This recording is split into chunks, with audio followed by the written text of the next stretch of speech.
कोई नंबर 91 91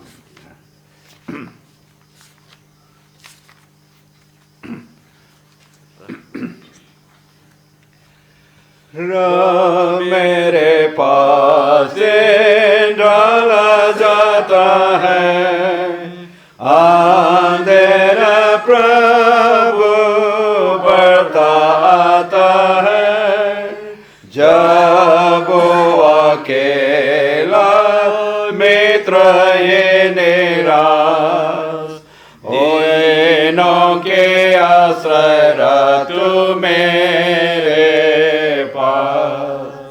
वे बीते हैं ये श्लोक थोड़े दिन आनंद से न रहता तेरे भी सब ठोड़ी का देख पड़ता है बिना ये अटल प्रभु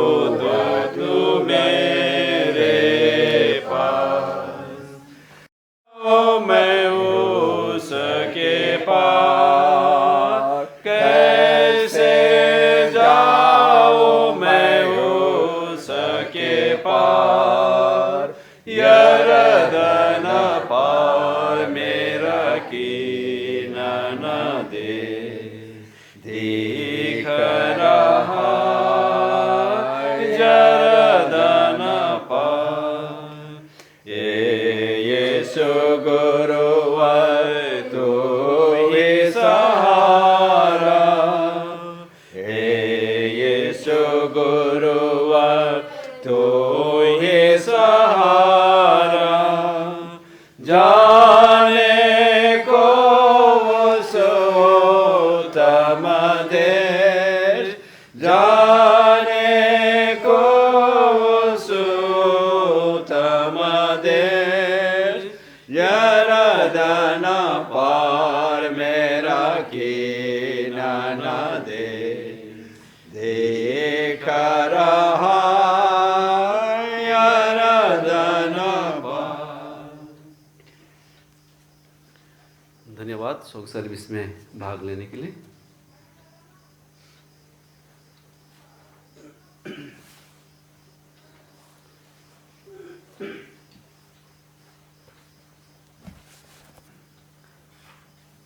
सबको गुड इवनिंग। ईश्वर को फिर से धन्यवाद देते हैं, उन्होंने हम सबों को फिर से और एक मौका दिया कि हम आज हमारे प्रार्थना सभा जो चल रही है आज 6वें दिन है और हम ईश्वर को धन्यवाद देते हैं कि आज भी हम लोग जो भी वचन सुनेंगे सब कुछ उनकी ओर से हो और हम आशीष प्राप्त करके यहाँ से जाएंगे। मैं आप सबों को भागीराम ज्योत मंडली की ओर से स्वागत करती हूँ और परमेश्वर को धन्यवाद देती हूँ। इस सभा को शुरू करने के लिए हम लोग गाएंगे 63 नंबर का 63 सॉन्ग नंबर 63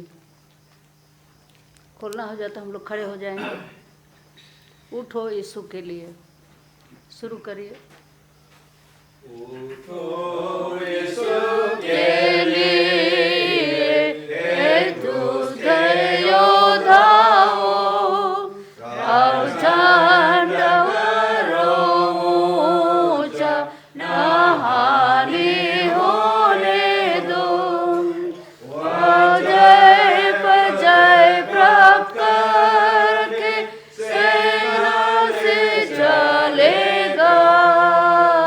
जब तक कि हर एक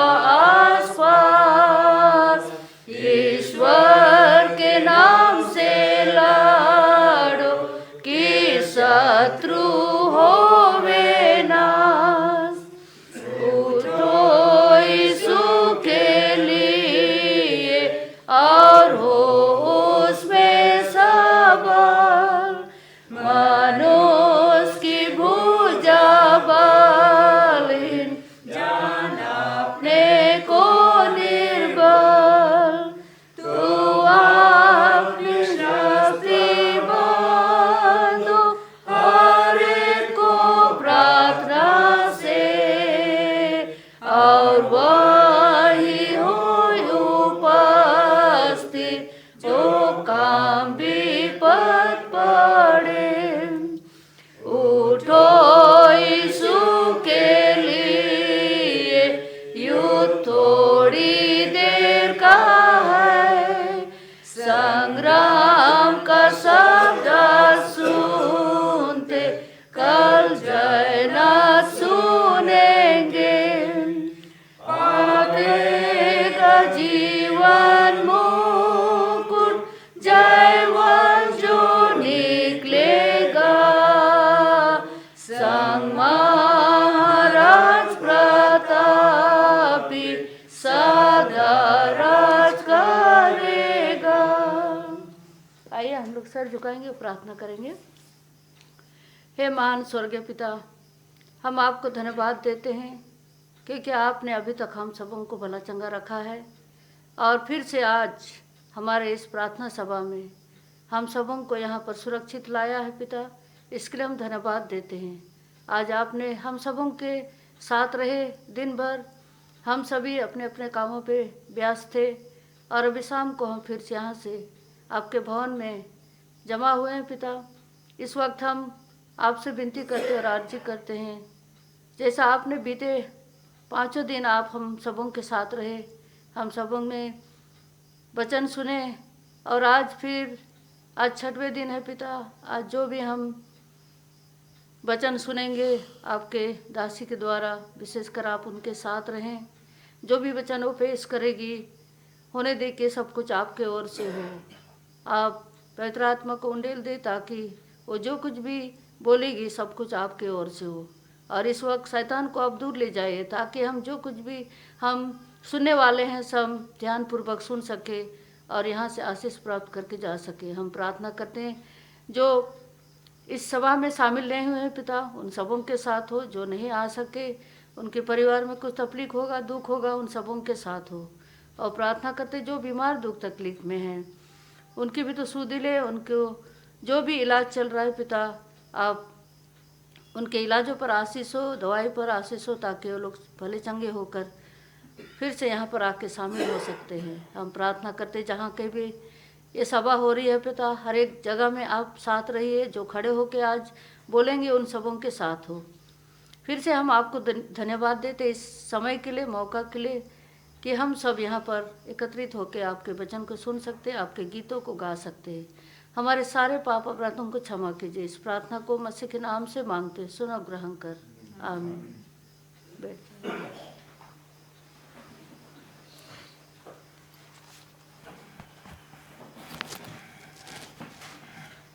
सबों को गुड इवनिंग।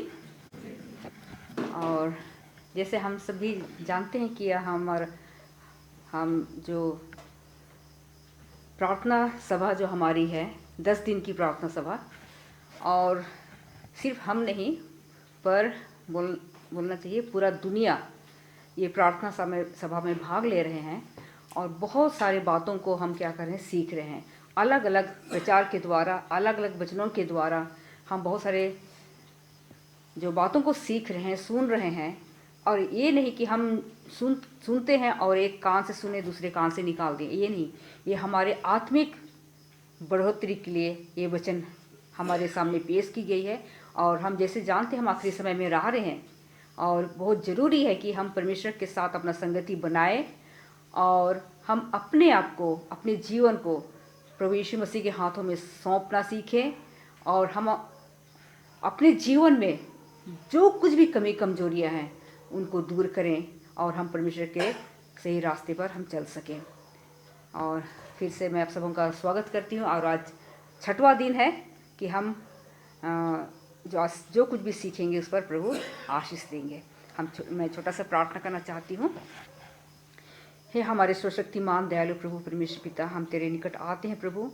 हम इस लायक तो नहीं हैं, हम पापी हैं, गुनहगार हैं, फिर भी तो हमें यह मौका देता है कि हम तेरे निकट आ सके और हम तेरे वचनों से सीख सकते हैं। प्रभु, मैं इस समय जो कुछ भी तैयार की हूँ प्रभु परमेश्वर पिता, उस पर तेरी अगुवाई हो, आशीष हो, ताकि मैं जो कुछ भी पेश करती हूँ प्रभु परमेश्वर पिता, तू अपना वचन मेरे मुंह में डाल, ताकि जो कुछ भी हम वचन सुनेंगे हमारे जीवन के लिए लाभदायक हो सके। हमारे गुनाह गलतियों को माफ़ कर।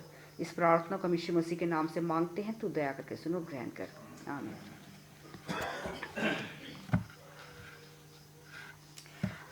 आज मैं आप लोगों के सामने जो कुछ भी बोलना जा रही हूँ, और उसका जो शीर्षक मैं चुनी हूँ, संयमी रहें और प्रार्थना करने में सचेत रहें। संयमी रहें और प्रार्थना करने में सचेत रहें। जैसे कि हम जानते हैं कि हम आज इस युग के आत्मिक इजरायली हैं, और जैसे हम जानते हैं हाँ, पुराने नियम में जब हम जाते हैं तो इजरायली लोगों के बारे में हम सीखते हैं कि किस प्रकार परमेश्वर क्या किया, उनको मिस्र देश से, उस गुलामी से छुड़ा करके उनको कनान देश की ओर ले जा रहे थे। और उनकी जो यात्रा थी, हम अच्छी तरह से जानते हैं कि सिर्फ मिस्र देश से कनान देश सिर्फ 40 दिन की यात्रा थी, लेकिन परमेश्वर क्या किया, उनको 40 दिन की जगह 40 साल उनको इस यात्रा में शामिल किया। एक लंबी यात्रा वो कर रहे थे उस कनान देश में पहुंचने के लिए। और कहा जाता है कि जितने लोग उस कनान देश से निकले थे, में भी बाइबल में जैसा कहा है कि सिर्फ पैदल चलने वाले, उसमें स्त्रियों की गिनती नहीं है, बच्चों की गिनती नहीं है, 6 लाख के करीबन लोग थे। और इसमें से कहता है कि जितने लोग वहाँ से निकले और उस कनान देश में पहुँच नहीं पाए, क्योंकि वो सारे क्या थे, हठीले थे, परमेश्वर से क्या किए, बलवा किए, परमेश्वर की आज्ञाओं का उल्लंघन किए, और सारे मिस्र देश से निकले थे और कनान देश नहीं पहुंच पाए। तो आज हम सभी भी क्या है, आत्मिक इजरायली हैं, और जिस रीति से वो 40 साल की यात्रा में थे उस कनान देश पहुंचने के लिए, और आज हम उस आत्मिक कनान देश, स्वर्गीय कनान देश की यात्रा में हैं। और हम जब और हम यह ना सोचिए कि हम अपनी यात्रा जो हम आगे की ओर बढ़ा रहे हैं, अपने कदमों को क्या कर दे, रोक दे। और हम सिर्फ कभी कभी सोचते हैं कि हमें बहुत हो गया, हमने बहुत चल लिया और हम आगे नहीं जा पाएंगे। कभी कभी हम संसारिक धन दौलत इतना माने हमारे जीवन में सब कुछ भरपूरी हो जाती है, तो हम सोचते हैं कि मेरे लिए इनाफ है, काफ़ी है, और मुझे कुछ नहीं चाहिए, और मुझे आगे की ओर जाने की भी कोई ज़रूरत नहीं है। हम वहीं पर अपना घर बना लेते हैं और हम सोचते हैं कि हमें आगे की ओर जाने की ज़रूरत नहीं है। लेकिन वचन क्या कहता है, हम जो आत्मिक इजरायली हैं, तो हमें क्या करना है, हम उस यात्रा में हैं, अभी भी हम इस यात्रा में हैं, और हम चलते जा रहे हैं। हमारी यात्रा बहुत लंबी है, और हमें उस स्वर्गीय कनान देश में पहुंचना है। तो हम में से कौन ऐसे हैं जो उन इजरायलियों की तरह जो कनान देश नहीं पहुंच पाए। हम भी, हो सकता है हम भी नहीं पहुंच पाए, लेकिन हमें कोशिश करना है। जिस रीति से उस पुराने जब वहाँ से मिस्र देश से जितने जो इजरायली निकले थे, उसमें से सिर्फ 2 ही, कलेब और जोशुआ ही पहुंच पाए। तो हम किस ग्रुप में होना चाहते हैं? उन लोगों के ग्रुप में होना चाहते हैं जो कनान देश नहीं पहुंच पाए, कि हम उस कलेब और जोशुआ के ग्रुप में होना चाहते हैं जो हम कनान देश पहुँचे, उस स्वर्गीय कनान देश में? तो यहाँ बोलता है कि आज के इजरायली, जो हम आज के इजरायली हैं, हमारे लिए एक परमेश्वर का ताड़ना है, और परमेश्वर का ताड़ना है। और यहाँ पर पहला पतरस 4:7, पहला पतरस 4:7, फर्स्ट पीटर 4:7 के यहाँ पर लिखता है, सब बातों का अंत निकट है, इसलिए संयमी होकर, समझदार होकर प्रार्थना के लिए सचेत रहें या तत्पर रहें। परमेश्वर की ये हमारे लिए चेतावनी है, वो आज हमारे लिए एक ताड़ना है, क्योंकि उस समय इजरायलियों को परमेश्वर पूरे रास्ते में उनको ताड़ना देता गया, क्योंकि वो हठीले बन गए थे। आज हम भी उनकी तरह हठीले हैं। तो ये हमारे लिए ये ताड़ना है कि सब बातों का अंत निकट है, इसलिए संयमी होकर, समझदार होकर प्रार्थना के लिए सचेत रहें या तत्पर रहें। और यहाँ कहता है खास करके युवकों के लिए, नौजवानों के लिए बोलता है, उनको क्या करना है? दृढ़तापूर्वक उनको समझाओ, दृढ़तापूर्वक समझाओ कि वे सब बातों में संयमी बने। आज हम क्या करते हैं? अपने बच्चों को यूं ही छोड़ देते हैं, जैसा वो चलना चाहते हैं, जैसा वो रहना चाहते हैं, हम छोड़ देते हैं। लेकिन परमेश्वर का वचन हमें क्या कहता है? हम माता पिता होने के नाते हम अपने बच्चों को क्या करें? बीच बीच में ताड़ना दें, उनको समझाओ, उनको सिखाओ कि हमें कैसा चलना है, कैसा हमें संयमी होकर के हमें अपने कदमों को आगे बढ़ाना है, हमें जीना है, रहना है। जब तक हम बच्चों को अगर हम बचपन से हम नहीं सिखाते हैं तो बड़े होकर के हम उनको नहीं सिखा पाते हैं। जैसे एग्जाम्पल, बच्चे जब छोटे होते हैं तभी उनको हम सही बातें सिखा सकते हैं, परमेश्वर की वचनों को, परमेश्वर की बातों को हम सिखा सकते हैं और अच्छी बातें हम उनको समझा सकते हैं, सिखा सकते हैं। लेकिन बड़े होने के बाद हम ना उन्हें हम मार सकते हैं, ना डांट सकते हैं, कुछ नहीं कर सकते। एग्जाम्पल के लिए, एक छोटा पौधा होता है, जब वो हम क्या मिट्टी में लगा लेते हैं, जब वो पौधा बढ़ने लगता है तो थोड़ा क्या होता है? टेढ़ा होने लगता है। जब टेढ़ा होने लगता है तो हम उसी समय क्या करते हैं? एक डंडा लेकर के उसको हम सीधा कर सकते हैं। अगर हम जब छोटा है हम सोचें कि ये पौधा अब छोटा है, बाद में ये बड़ा हो जाएगा और उसमें देखेंगे, लेकिन ऐसा नहीं। जब बड़ा हो जाता है, जब हम उसको सीधा करने की कोशिश करते हैं तो वो क्या होता है? डालियाँ टूट जाती है। इसी तरह से जब छोटे बच्चों को हम कभी कभी, बहुतों को मैं सुनी हूँ, बच्चे भी छोटे हैं, वो बड़े हो जाएंगे, अपने आप सीख जाएंगे। नहीं, परमेश्वर का वचन ये नहीं सिखाता है। हमें बच्चों को छोटे से ही जब वो बोलना सीखता है उसी समय बच्चों को सिखाना जरूरी है। और बोलता है भले काम करके तुम स्वयं सब बातों में आदर्श बनो। हमें दूसरों के लिए एक अच्छा नमूना या एग्जाम्पल बनना है। दूसरे लोगों के लिए हमें दूसरों को हमारे बारे में कुछ भी बुरा कहने का अवसर ना दें कि हमें लज्जित होना पड़े। तो कहने का मतलब है, जब हम बोलते हैं कि हमारे दूसरों को हमारे बारे में कुछ बुरा कहने का अवसर ना दे, मौका ना दे। जब हम खुद परमेश्वर के वचनों के अनुसार हम अपने जीवन को चलाते हैं तो कोई भी हमारे ऊपर उंगली नहीं उठा सकता है, कोई दोष नहीं लगा सकता है ना। उसके बाद हम पढ़ेंगे जेम्स 5:16, याकूब की पत्री 5:16 हम पढ़ेंगे।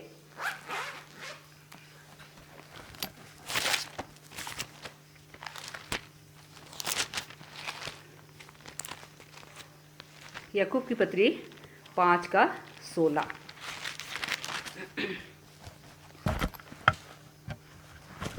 किसी को मिल गया तो पढ़ देंगे। इसलिए तुम आपस में एक दूसरे के सामने अपने अपने पापों को मान लो और एक दूसरे के लिए प्रार्थना करो, जिससे चंगे हो जाओ। धर्मी जन की प्रार्थना के प्रभाव से बहुत कुछ हो सकता है। हम 10 दिन की प्रार्थना सभा में हम हैं और हम प्रार्थना के बारे में सीख रहे हैं। और यहाँ कहता है कि हम एक दूसरे के सामने अपने अपने पापों को मान ले। कभी कभी हम क्या करते हैं? हम सोचते हैं हम क्यों एक दूसरे से अपने पापों को माने, मैं सही हूँ, वो गलत है। तभी ऐसा ना सोचें। जब हम दूसरों को गलत बताते हैं तो हम देखें, अपने आप को देखें कि मैं कितना गलत हूँ। इसलिए बोलता है कि हमें एक दूसरे के पापों को मान लेना है, एक दूसरे के पापों को क्षमा करना है, क्योंकि प्रभु यीशु मसीह हमें यही सिखाते हैं। और एक दूसरे के लिए क्या करो? प्रार्थना करो। यदि कोई आपके बारे में, आपके विषय में कोई गलत सोच रखता है, गलत कुछ बोलता है, तो हमें क्या करना है? उनके लिए प्रार्थना करना है। प्रभु यीशु मसीह ने हमें यही सिखाया है। हम मनुष्यों का यह काम है कि हम मजबूत बने, अपने अहम की सीमित ताकत में नहीं। कभी कभी हम क्या करते हैं? हमारे मन में अहम हो जाती है, घमंड हो जाती है ना। और बोलता है अपने अहम की सीमित ताकत में नहीं, बल्कि प्रभु की ताकत में, उनकी सामर्थ की शक्ति में हमें बनना है। जो कुछ भी हम करते हैं तो हम अपने बारे में यह ना सोचे कि ये मैं हूँ, मैं ये कर सकता हूँ, मुझ में ये ताकत है। कभी भी मैं वाला शब्द नहीं करना चाहिए। और परमेश्वर का धन्यवाद हो कि जो कुछ भी हमें देता है तो हम परमेश्वर की शक्ति और परमेश्वर की ताकत के द्वारा, जो कुछ भी परमेश्वर के सामर्थ्य के द्वारा ही हम क्या आज जीवित हैं। मसीह ने कहा है, तू मेरे बिना कुछ नहीं कर सकते हो। हमारी अपनी सीमित ताकत में तैयार किए गए इस इरादे रेत यानी सैंड की दीवार की तरह होंगे। जब हम कभी सोचते हैं कि हम अपना ही दिमाग लगाते हैं, अपनी ही सोच लगाते हैं और सोचते हैं कि ये मेरे कारण हुआ है, मैंने किया है, तो क्या बोलता है, हमारा जीवन कैसा होगा, एक रेत की दीवार की तरह होगी। लेकिन अगर हम ईश्वर के सामने अपनी देह, अपने प्राण, अपनी आत्मा में समर्पण करेंगे और गंभीरतापूर्वक प्रार्थना करेंगे, तो हम ईश्वर के सारे अस्त्र शास्त्र यानी यह हथियारों का धारण कर अपनी आत्मा को मसीह के सत्य काम के लिए तैयार कर पाएंगे। तो हमें क्या करना है, हमें अपने ताकत, अपने बल, अपनी शक्ति का घमंड नहीं करना है, बल्कि अपने आप को परमेश्वर के हाथों में समर्पण करते हुए उन हथियारों को लेना है। हमें आगे बढ़ना है। प्रभु कहते हैं, ईश्वर के पास आओ। हम कैसे प्रभु के पास निकट आ सकते हैं? हम गुप्त रीति से सीक्रेटली अपने हृदय की ईमानदारी भरी जांच द्वारा प्रभु के निकट आ सकते हैं। हमें मसीह की अपनी निर्बलताओं को, कमजोरियों को बताते हुए ईश्वर के ऊपर छोटे बच्चों के समान पूरे दिल से नम्रता भरी निर्भरता द्वारा और अपने पापों के अंगीकार द्वारा इस तरह हम ईश्वर के पास वह निकट आ सकते हैं। हमें क्या करना है? बिल्कुल हमें नम्र बनाना है, एक छोटा बच्चे की तरह बिल्कुल हलीम बनाना है, अपने आप को बड़े नम्र बनाना है। और इस रीति से हम क्या करते हैं, प्रभु परमेश्वर के सामने आ सकते हैं। और बोलता है, और तब फिर ईश्वर भी हमारे पास आएंगे। जब हम ईश्वर के पास जाएंगे, पूरे नम्रता के साथ जाते हैं, तो तब परमेश्वर हमारे सामने आएंगे। लेकिन अगर हमारे मन में घमंड है और हम सोचते हैं कि हम इस रीति से हमने क्या किया, हम एक मसीही हैं, हम ऐसा करते वैसा कर सकते हैं और हम प्रार्थना करेंगे, तो परमेश्वर हमारे नज़दीक कभी नहीं आएंगे। हमें जब हम चाहते हैं कि परमेश्वर हमारे पास है, तो हमें क्या करना है? बिल्कुल अपने आप को एक बच्चे की तरह नम्र बनाना है। सारी बुराइयां जो हमारे जीवन में है उसको दूर करना है और हलीनता के साथ परमेश्वर के पास आएंगे, तब परमेश्वर हमारे पास आएंगे। और बोलता है, प्रार्थना करने वाले लोग ही सामर्थी लोग होते हैं। तो कहने का मतलब ये है कि हम जब अपने आप को एक मसीही कहलाते हैं, परमेश्वर के बच्चे कहते हैं, तो हमें क्या करना है? हर रोज़ परमेश्वर से क्या करना है? प्रार्थना करना है। तभी हम सामर्थी लोग कहलाएंगे। जब हम परमेश्वर से प्रार्थना करते हैं या बातें करते हैं, तो हमारे अंदर की सबसे बड़ी बुराइयों को हमारे जीवन से बहुत दूर करते हैं। और ऐसे हमारे जीवन में जो बुराइयां, उनको हम दूर नहीं कर सकते हैं।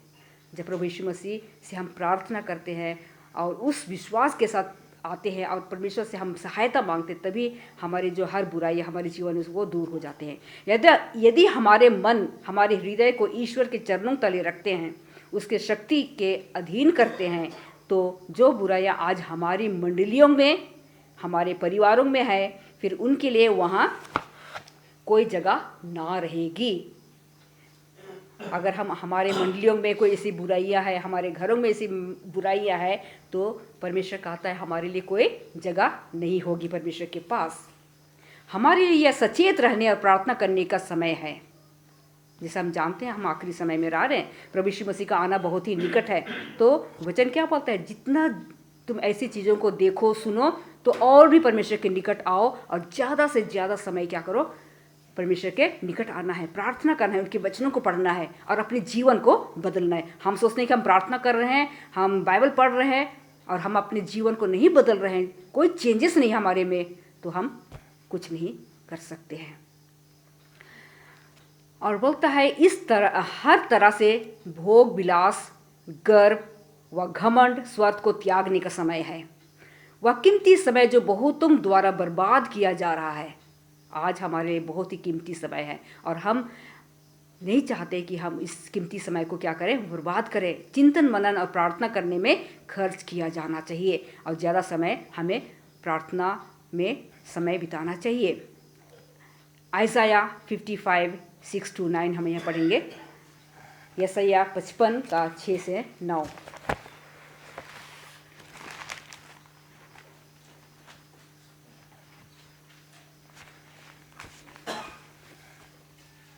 यशायाह 55 का 6 से 9।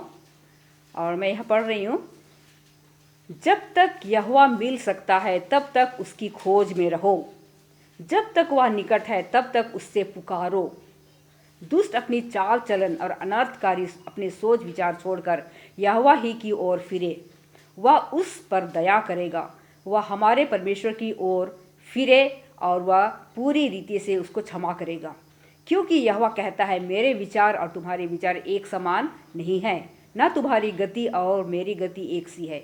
क्योंकि मेरी और तुम्हारी गति में और मेरे और तुम्हारे सोच विचारों में आकाश और पृथ्वी का अंतर है। यहाँ कहता है जब तक प्रभु मिल सकते हैं हमें क्या करना है, ढूंढना है, ढूंढने की ज़रूरत है। और बोलता है जब तक वो निकट है हमें क्या पुकारने की ज़रूरत है। तो बोलता है कि समय आ रहा है जब प्रभु को खोजने में बहुत देर हो जाएगी। अभी समय है कि हम प्रभु को ढूंढें, अभी समय है कि हम प्रभु को पुकारें। और ऐसा समय अगर अभी हम ध्यान नहीं देते हैं, इस अवसर का बहुमूल्य समय को हम नहीं पहचानते हैं, परमेश्वर को ढूंढना है, उसको पुकारना है, तो समय ऐसा आएगा क्या कहता है तब बहुत देर हो जाएगा। और जब हम परमेश्वर को ढूंढने की कोशिश करें, उसे पुकारने की कोशिश करें, तो हमारे लिए दया का दरवाज़ा बंद हो जाएगा। दिन प्रतिदिन हम मसीह के चरणों में बैठे और प्रार्थना द्वारा उनके साथ बातचीत करें। हम हनोक की ज़िंदगी को है देखते हैं, हनोक ने लगातार ईश्वर के साथ अपना अटूट रिश्ता बनाए रखा। उसका श्रम जितना ज़्यादा और बोझिल हुआ, उसकी प्रार्थनाएं लगातार उतनी ही ज़्यादा अनुग्रहपूर्ण होती गई। हम कभी कभी सोचते हैं हमारे जीवन में कठिनाई, परेशानी, तकलीफ़ें आती हैं तो हम क्या हताश निराश हो जाते हैं। हम कभी कभी सोचते हैं कि हमारे ऊपर बीमारियां आती है, कुछ आती है, हमारा जो उद्धार करता है, हमारा जो डॉक्टर है, हम उसको भूल जाते हैं, हमारा सृष्टिकर्ता उसको भूल जाते हैं। हम जल्दी से दुनिया में हम दूसरे लोगों के पास जाते हैं और उनसे इलाज ढूंढते हैं, लेकिन हम भूल जाते कि हमें सबसे पहले कहाँ आना है, जो हमारा सबसे बड़ा डॉक्टर है उसके पास आना है। कुछ भी तकलीफ होता है हमें अपना परमेश्वर के पास जाना है, उससे हमें प्रार्थना करना है, सहायता मांगना है। और बोलता है कि वह ईश्वर के ज्ञान के लिए भूखा और प्यासा होकर एकांतवास में चला जाता था, जो उसे सिर्फ ईश्वर ही दे सकते थे। ये है हनोक का जिंदगी। हनोक जो परमेश्वर के साथ साथ चलता था और वो जीवित स्वर्ग उठा लिए गए। वो भी हमारी तरह ही इंसान थे, उसका भी अपना परिवार था। जितना बिजी आज हम हैं, हनोक भी उतना ही बिजी था, लेकिन वो परमेश्वर के साथ अपना समय ज़्यादा से ज़्यादा समय बिताता था। और बोलता है, बाइबल बतलाती है कि प्रभु यीशु मसीह ने प्रार्थना में पूरी रात लगा दी। उसने प्रार्थना की गहरी आवश्यकताओं को उसने क्या की, महसूस किया। प्रभु यीशु मसीह उनको क्या ज़रूरत था, वो परमेश्वर से प्रार्थना करे। खुद वो एक परमेश्वर था, परमेश्वर का बेटा था, उनको क्या ज़रूरत था, लेकिन हाँ उसने प्रभु यीशु परमेश्वर की पिता की उसने ज़रूरत को क्या किया, महसूस किया। आज हमारे लिए कितना ज़रूरी है कि हम भी अपने जीवन में प्रार्थना के प्रति सचेत रहें। इजी वाइट कहती हैं, मैं आपको आज प्रार्थना करने के लिए प्रभु के साथ समय समर्पित करने के लिए आमंत्रित करती हूँ। वो इनविटेशन देती है हमें, बोलती आओ परमेश्वर से प्रार्थना करो, अपने हृदय को परमेश्वर के सम्मुख उंडेलने दीजिए, जैसे एक मित्र के सामने। जिस रीति से हमारा जो सबसे बहुत ही करीब मित्र होता है, उनके पास हम जाके क्या करते हैं, अपना हर दुख, हर तकलीफ, हर परेशानियों को जाकर के उनसे क्या करते हैं, शेयर करते हैं। लेकिन क्या होता है, थोड़े समय के लिए हम उनसे शेयर करते हैं, हमारा दिल हल्का हो जाता है, लेकिन वो शांति, वो आनंद, वो खुशी वो हमें नहीं दे सकते हैं। अगर हम जो हमारा परमेश्वर है उनके पास जाते हैं, मिस्टर एलन जी वाइट कहते हैं, उनके पास जाओ, उनके साथ अपना दुख तकलीफ सब कुछ शेयर करो, उनको बतलाओ, तो वो शांति, वो खुशी, वो आनंद सिर्फ और सिर्फ प्रभु यीशु मसीह हमें दे सकते हैं, जो दुनिया में कोई हमें नहीं दे सकते हैं। इतना ही बोलकर के इन वचनों को मैं यही समाप्त करती हूँ।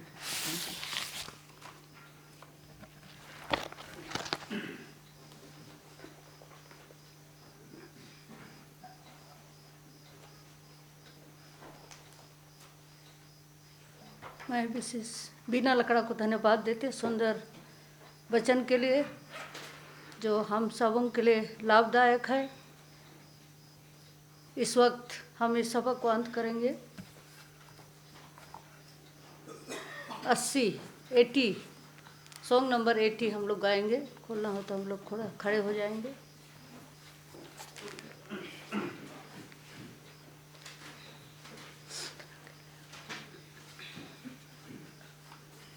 शुरू करिए।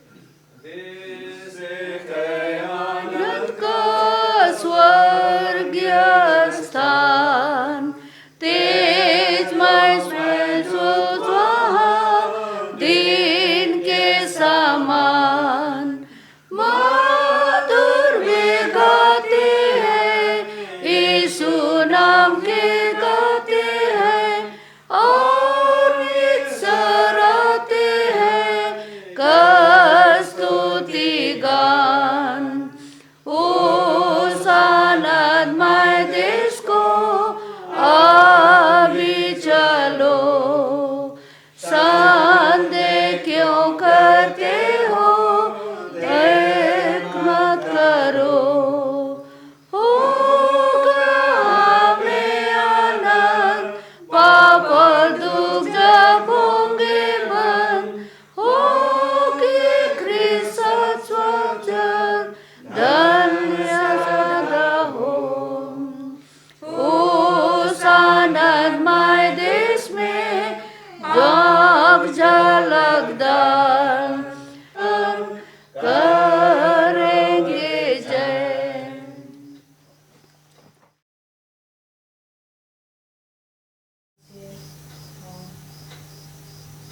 जो लोग दुख में हैं, तकलीफ में हैं पिता, उनके लिए आप स्वीकार कीजिए। सभी के साथ लिए और सभी की जरूरत को आप पूरा कीजिए। और हमारे इस चर्च में जो भी आवश्यकताएं हैं पिता, आपसे जानते हैं। प्रार्थना में मांगते हैं पिता कि हम बगल वाला जमीन को लेना चाहते हैं और आप हमारी सहायता कीजिए, क्योंकि आप जो चाहेंगे वो होगा पिता, क्योंकि आपकी इच्छा अनुसार सब कुछ हो सकता है। आप हमारी मदद कीजिए ताकि हम उस जमीन को ले सके और उसमें बच्चों का हॉल घर बन सके। और हम आपको सेक्शन यूनियन डिवीजन के जो ऑफिसर हैं चुने जाने वाले हैं पिता, वो उनके भी साथ रहे पिता, अच्छे ऑफिसर चुने जाएं। जो काम है वो उसको वो अच्छे से कर सके, अच्छे से निभा सके। और प्रार्थना करते हैं पूरे दुनिया में इस प्रार्थना सभा हो रही है पिता, सभी के बीच में आप उपस्थित हैं। प्रार्थना करते हैं इससे हम पूरे हमारे चर्च के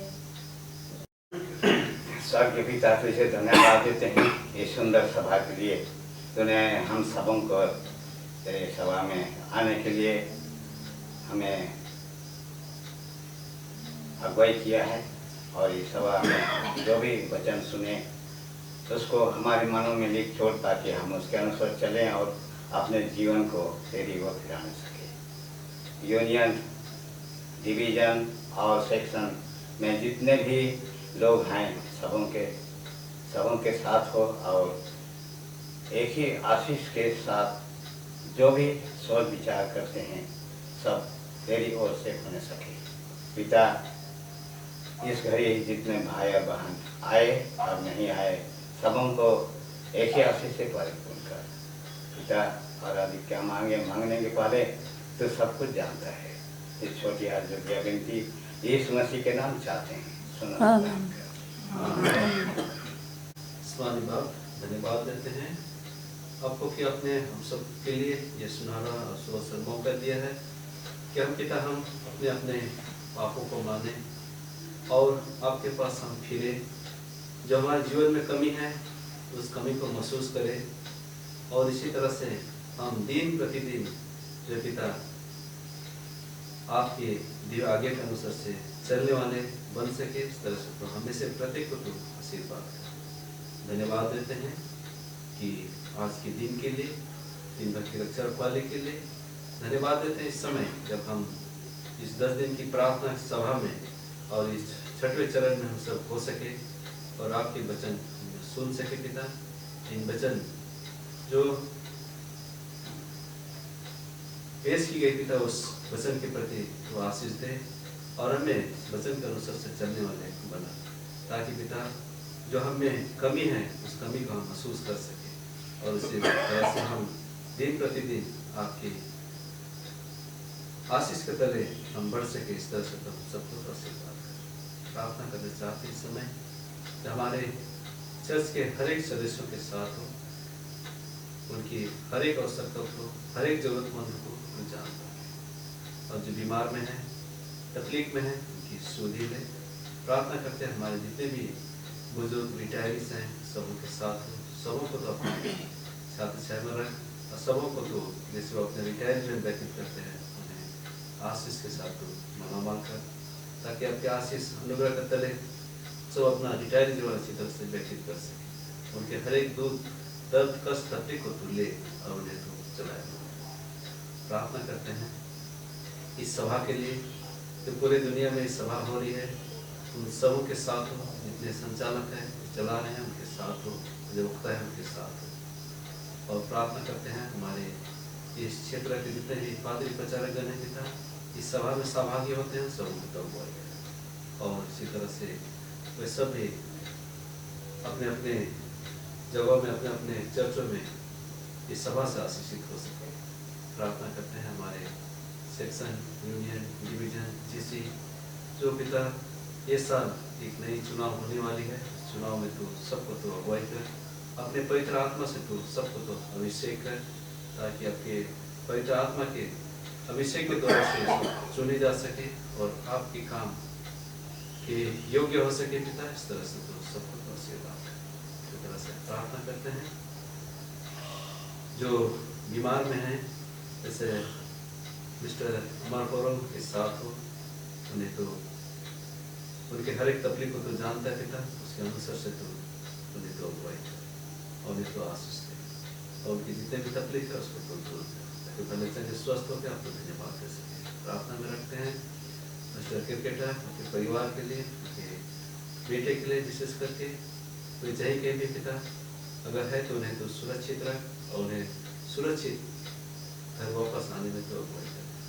इसी तरह से उनकी विशेष तो सुधि प्रार्थना करते हैं और जो भी शोक में है, दुख में है, परिवार के साथ प्रार्थना करते हैं।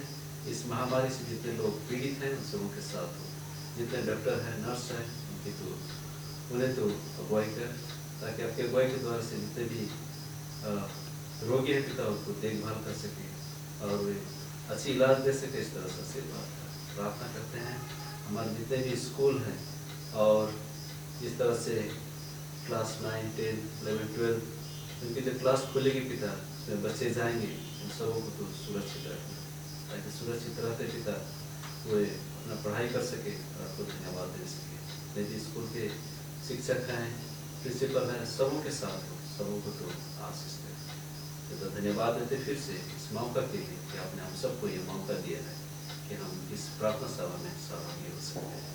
इसी तरह से रात आई पिता रात्रि भर तो सबों के साथ हो, सबों को सुरक्षित रख, निवृत्त रहे, कल फिर से नए दिन देख सके और कल फिर से आके आपकी इस 10 दिन की प्रार्थना सभा में हम शामिल हो सके। हम सब पापी हैं, पापों को तो क्षमा कर। ये छोटी विनती मसीह के नाम से मांगते हैं, दया कर सुन ग्रहण कर।